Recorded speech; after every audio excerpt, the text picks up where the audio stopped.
Hello everyone, I'm happy to be here with you again, talking with you about some wonderful pieces that we will be presenting. And when I say presenting, I mean presenting, because we are looking at dolls that are actually movable dolls, mechanical dolls, known as automaton, and have wonderful music and great actions. And they are from the very, very famous Gail Cook collection, who for over 30 years has specialized in seeking out the very best of the best.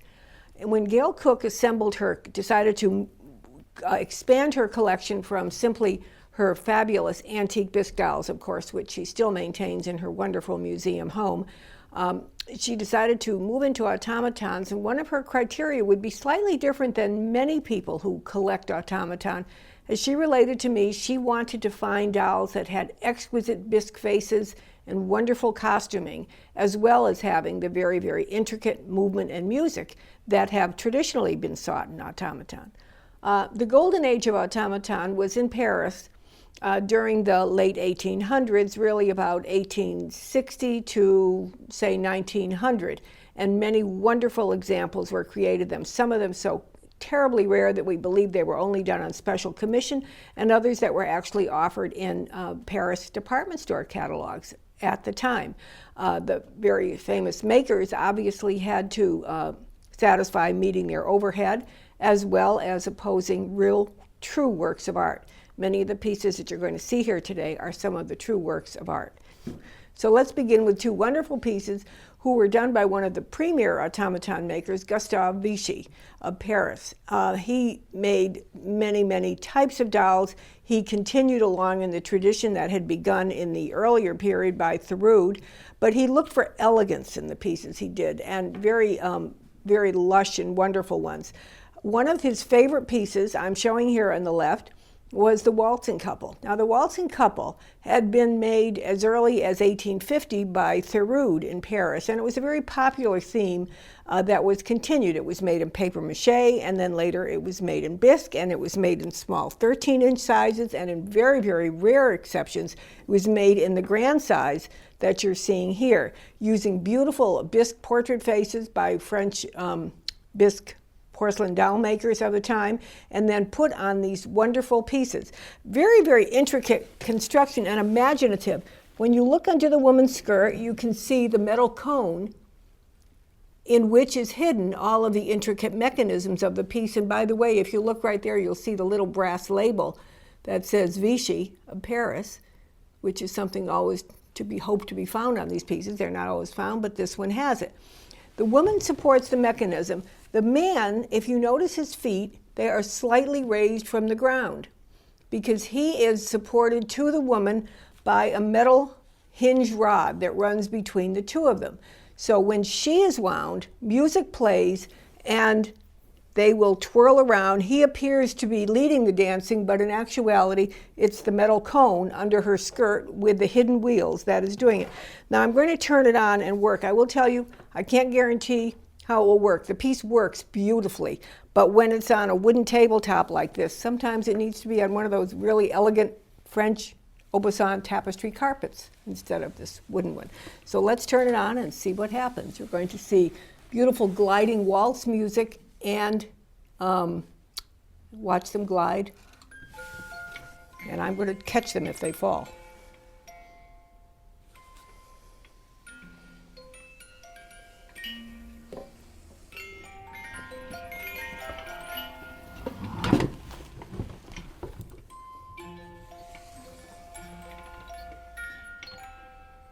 So as you can see, I'm a little apprehensive about having them go off the edge of the table, so let me tell you what they do is that you could hear the quality of the music, which is very, very fine. They twirl around and around, they glide, and then they move forward in a forward movement very, very realistically.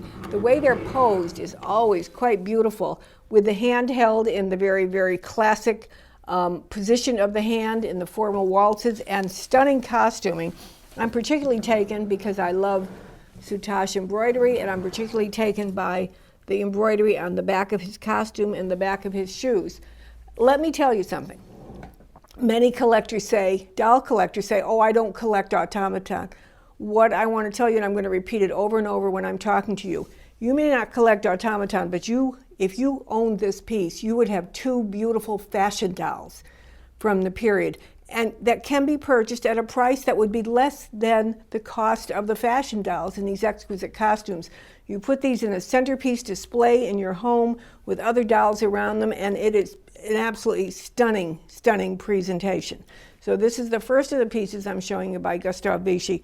Functions beautifully, really fine classical quality music. Now on this side, we have another piece by Vichy.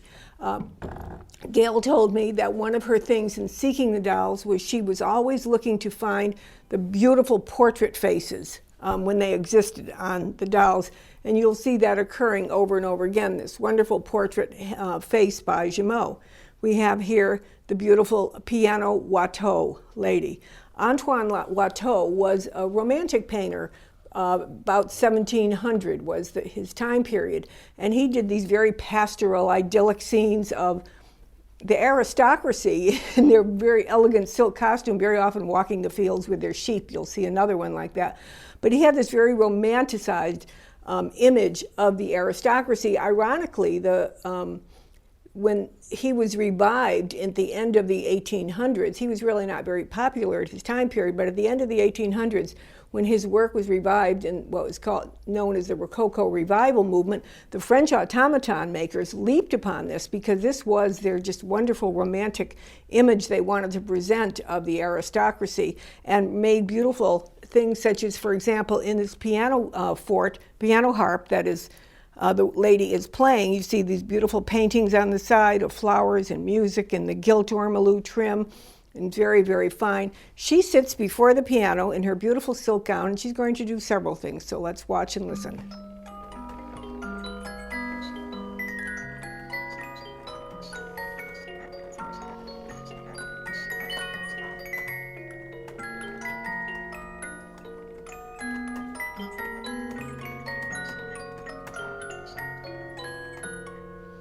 I don't know if you noticed her breathing, turning her head, nodding her head up and down, moving her fingers across the keyboard in very, very realistic style, and the quality of the music was really outstanding.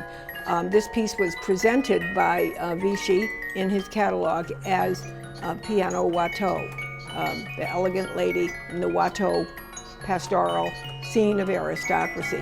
You know, here's a funny thing I learned about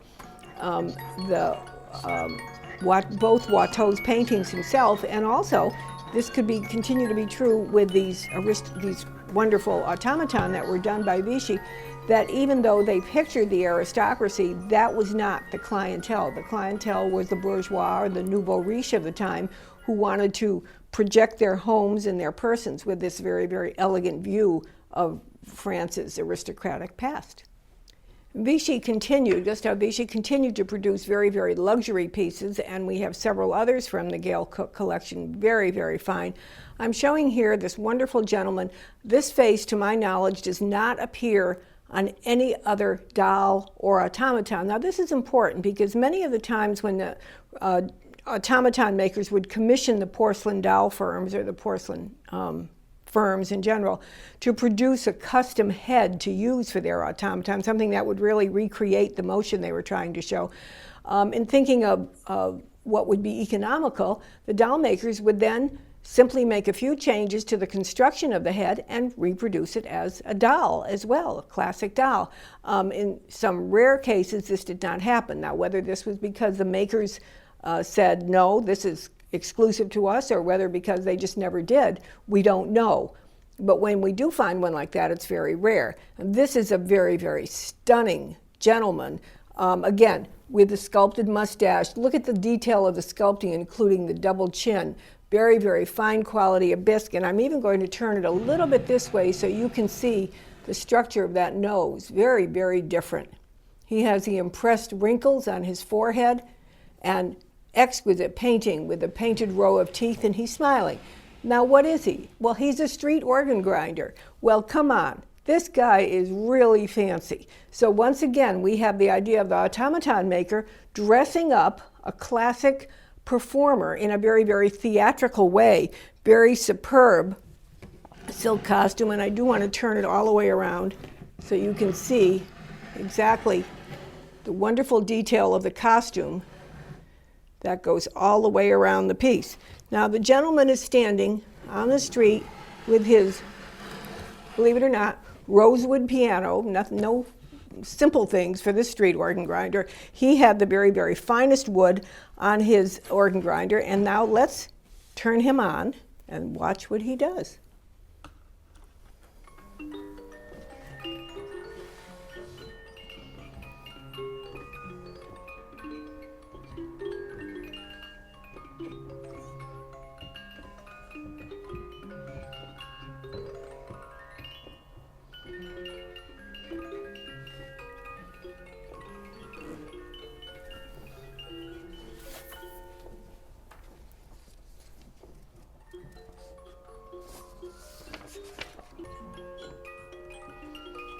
You can see many movements. You see the head nodding back and forth, and then you see the head turning to the side as though to call out to people, come and look at what I'm showing.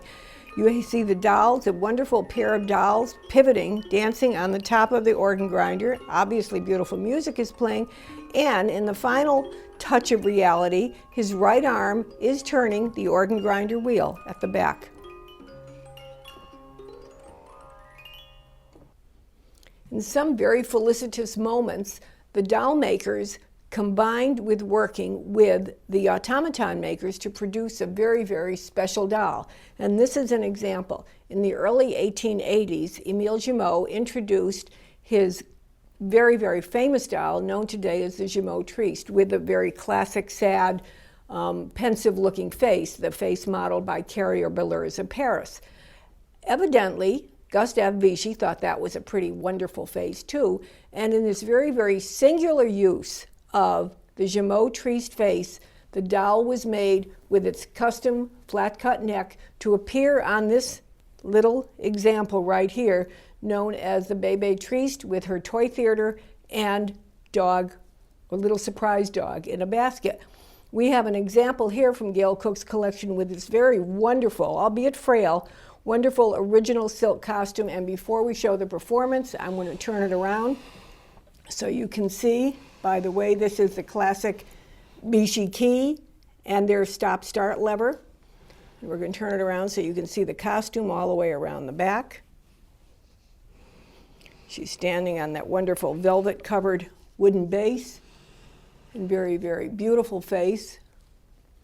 I'm going to show you what I mean by the flat-cut neck socket, because this is very, very distinctive to the making of the automatons. Rather than the socket head, which would go down into the composition body, the automaton makers required that the neck cut would be flat in order to have the movements and the mechanism go into the head. So making this very, very rare. This was presented, this is a wonderful fact about this, because it kind of celebrates both the making of this head and the automaton. This was presented in an 1884 Paris department store catalog at the same time that the head was first being introduced. So it was like an extra promotion for the Bébé Triste head. And it sold for 10 times the cost of a luxury bisque doll of the same type, 10 times. So that's how luxurious this was considered to be. Let's wind this little girl up and watch what she does and listen to her music.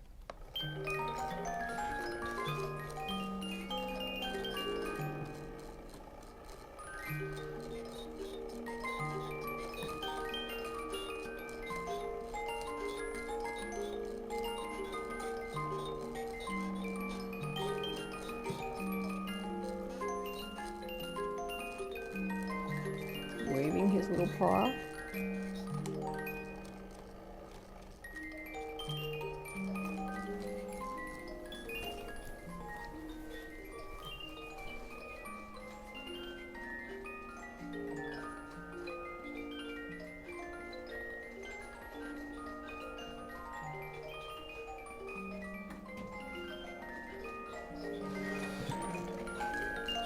So many wonderful aspects of Parisian society at the time this was produced, 1884, are reflected here.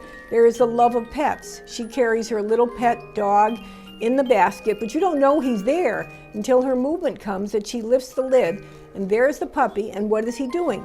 Another movement. He is waving to you. On the other side, the beloved toy theater that was so popular in Paris throughout the end of the 1800s. Every child owned a toy theater in their home, and there were toy theaters in the park. And here she's holding a very, very ornate toy theater, and one of the movements, the curtain goes up. It's an actual mechanical movement of the curtain going up on the theater, and we see the acrobat tumbling and back turns and moving across the screen in this very, very convoluted actions. And the entire time this wonderful music is playing and she just keeps turning her head, and it just doesn't get any better than this. The Bébé Triste with surprises and toys.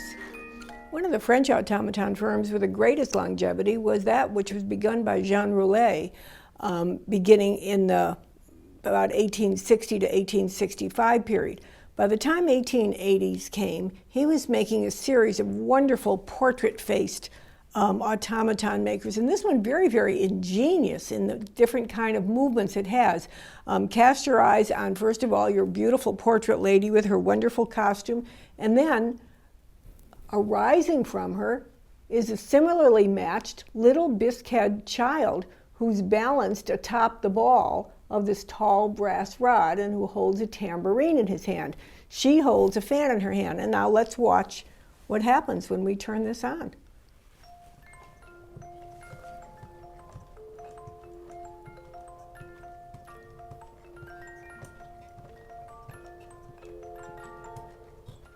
So many movements occur. She's fanning herself. She's turning her head from side to side. She's nodding her head up and down. The brass rod is pivoting, which makes it appear as though the little boy is balancing on his foot and pivoting around, balancing, and the entire time he is moving his wrist and shaking the little tambourine that he holds in his hand. The actions, the wonderful actions and music of this piece are accentuated by the superb bisque modeling of the face, and again, the wonderful original silk Harlequin-style costumes.